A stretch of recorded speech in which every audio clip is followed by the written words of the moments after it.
Welcome to Nithya's channel. இன்றைக்கி நம்ம ஒரு ஸ்நாக் ஐட்டம் பார்க்க போகிறோங்க. அவுல் வச்சு எப்படி ஈஸியாக டேஸ்டியாக செய்யலான்னு பார்க்கலாம். வாங்க வீடியோக்குள்ளே போகலாம். ஃபஸ்ட்டு ஒரு மிக்சிங் பவுல் எடுத்துக்கலாம். அதில் 1 கப் அளவுக்கு அவுல் சேர்த்துக்கிறோம். இது வெள்ளை அவுல் சேர்த்துருக்கேன் நான். நீங்கள் சிகப்பு அவுல் இருந்தாலும் சேர்த்துக்கலாம். இதை நல்லா ஒரு 2-3 தடவை நல்லா வாஷ் பண்ணிடலாம். அப்போ தான் டஸ்ட் எதாக இருந்தாலும் போயிடும். நான் 2 தடவை வாஷ் பண்ணிட்டேன். இது 3வது தடவை வாஷ் பண்ணிகிட்ருக்கேன். இப்போ இந்த தண்ணியை நம்ம இருத்துடலாம். இருத்துட்டு இந்த தண்ணி தேவையில்லை. இப்போ இந்த இந்த தண்ணியிலேயே இந்த அவுலை நம்ம ஊற வைக்க போகிறோம்.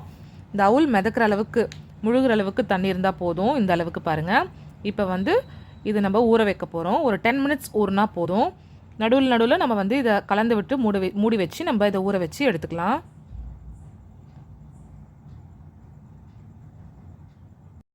பாருங்கள், ஒரு பிளேட் போட்டு ஒரு 10 மினிட்ஸ் இதை ஊற வச்சுக்கலாம்.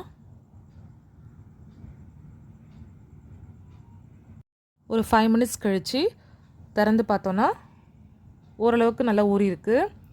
கலந்து விடலாம். மேலே இருக்கிறது கீழே போகிற மாதிரி நல்லா இந்த அவுலை கலந்து விட்டுட்டு திரும்பவும் பிளேட் போட்டு மூடி ஒரு 5 மினிட்ஸ் இன்னொரு 5 மினிட்ஸ் ஊற வைக்கலாம்.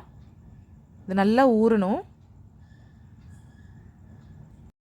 அவுல் பாருங்கள் நல்லா ஊறிடுச்சு. டோட்டல் 10 மினிட்ஸ் ஆகிடுச்சு. இந்த மாதிரி எல்லா தண்ணியும் இழுத்து நல்லா ஊறி இருக்கணும் அவுல். அப்போ தான் நல்லா கையிலேயே மசிச்சா நல்லா மசியணும். அந்த மாதிரி நல்லா ஊறி இருக்கணும். பாருங்கள், இந்த மாதிரி நல்லா கையில் மசிச்சு விட்டுக்கலாம். அவுல் பாருங்கள் நல்லா மசிச்சு வச்சாச்சு. இப்போது நான் ஒரு 3 உருளைக்கிழங்க நல்லா வேக வச்சு தோல் நீக்கி வச்சுருக்கேன். இது சூடாக இருக்கிறதுனால இது அப்படியே மேஷரில் போட்டு மேஷ் பண்ணிக்கிறேன். இது நீங்கள் ஆறி போயிடுச்சுன்னா நல்லா சாஃப்டாக வரணும். அதுக்காக நம்ம துருவிக்கலாம்.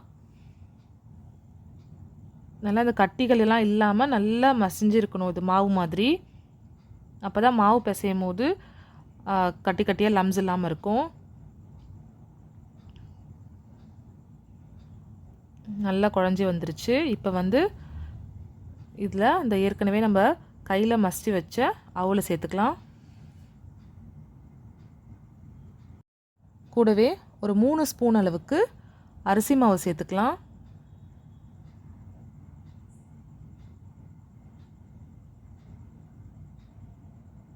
இப்போது காரத்துக்காக 1 ஸ்பூன் அளவுக்கு தனி மிளகாத்தூள் சேர்த்துருக்கேன்.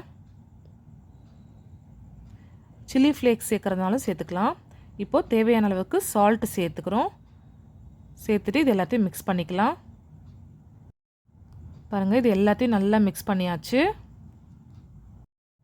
இந்த மாவில் தண்ணி எதுவும் சேர்க்க தேவையில்ல. அவுல் ஊற வச்சதுலேயும் உருளைக்கிழங்கு மசிச்சதுலேயுமே இந்த மாவை பிசைஞ்சிடணும். தண்ணி சேர்க்க தேவையில்லை. ஃபுல் மாவு கலந்ததில் நான் ஒரு கொஞ்சமாக எடுத்துருக்கேன் மாவு. அதை எடுத்து நல்லா இந்த மாதிரி தேய்ச்சிட்டு இந்த மாவுலேருந்து கொஞ்சம் கொஞ்சமாக எடுத்து சின்ன சின்ன உருண்டைகளாக நம்ம செஞ்சு வச்சுக்கலாம். நம்ம ஒரே அளவுக்கு மாவு எடுத்தோன்னா ஒரே சைஸாக நம்மளுக்கு இந்த உருண்டை கிடைக்கும். கையில் ஒட்டுச்சுன்னா நம்ம கையில் எண்ணெய் தேய்ச்சிட்டு அதுக்கப்புறமா உருண்டை உருட்டி வச்சிடலாம். மேலெல்லாம் விரிசல் இல்லாமல் சாஃப்டாக உருட்டணுன்னா பார்க்க நல்லாயிருக்கும். அடுத்து இந்த உருண்டையை 2 கைக்கு நடுவில் வச்சு இந்த மாதிரி நம்ம ஜென்டிலாக ஒரு ப்ரெஸ் மாதிரி கொடுத்து உருட்டணுன்னா இந்த மாதிரி ஒரு ஷேப் கிடைக்கும். இந்த கார்ன் பஃப்ஸ்லாம் இருக்குல்ல அந்த ஷேப் கிடைக்கும்.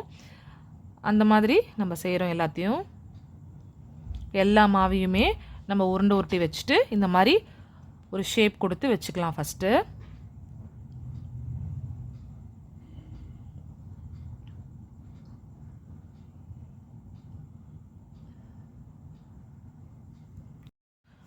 பாருங்கள், மாவு எல்லாத்தையும் இந்த மாதிரி உருட்டி வச்சாச்சு. எண்ணெய் காஞ்சிட்ருக்கு. இப்போ மீடியம் ஃப்ளேமில் வச்சுட்டு இதை போட்டு நம்ம பொரிச்சு எடுக்க போகிறோம். ஒரேடியாக எல்லாத்தையும் நம்ம போட்டு பொரிக்காமல் திட்டமாக ஒரு 10-15 அளவுக்கு போட்டு பொரிச்சு எடுக்கலாம். அப்போ தான் நம்மளுக்கு விரிசல் இல்லாமல் நல்லாயிருக்கும். நம்ம போட்ட உடனே திருப்பக்கூடாது. கொஞ்சம் நேரம் கழித்து இந்த மாதிரி கலந்து விடணும். பாருங்கள், இந்த கலர் வந்ததுக்கப்புறமா நம்ம எடுத்துடலாம். நல்ல வெளியில் கிறிஸ்பியாகவும் உள்ளே சாஃப்டாகவும் சூப்பராக இருக்கும். ட்ரை பண்ணி பாருங்கள். ஆயில் ட்ரெயின் பண்ணிவிட்டு எல்லாத்தையும் நம்ம பொறுமையாக எடுத்துடலாம். ரொம்ப டேஸ்டியாக இருந்தது. டிஃப்ரெண்ட்டாக இருக்குது. நீங்கள் செஞ்சு பாருங்கள். செஞ்சு பார்த்துட்டு உங்கள் கமெண்ட்ஸை கமெண்ட் பாக்ஸில் ஷேர் பண்ணுங்கள்.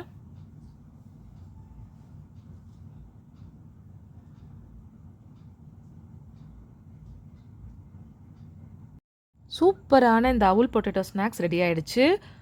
கண்டிப்பாக வீட்டில் ட்ரை பண்ணி பார்த்துட்டு உங்கள் கமெண்ட்ஸை கமெண்ட் பாக்ஸில் ஷேர் பண்ணுங்கள். இது வரைக்கும் நித்யாஸ் சேனலை சப்ஸ்கிரைப் பண்ணலன்னா சப்ஸ்கிரைப் பண்ணிக்கோங்க. கூடவே பெல் ஐக்கானையும் ப்ரெஸ் பண்ணிக்கோங்க.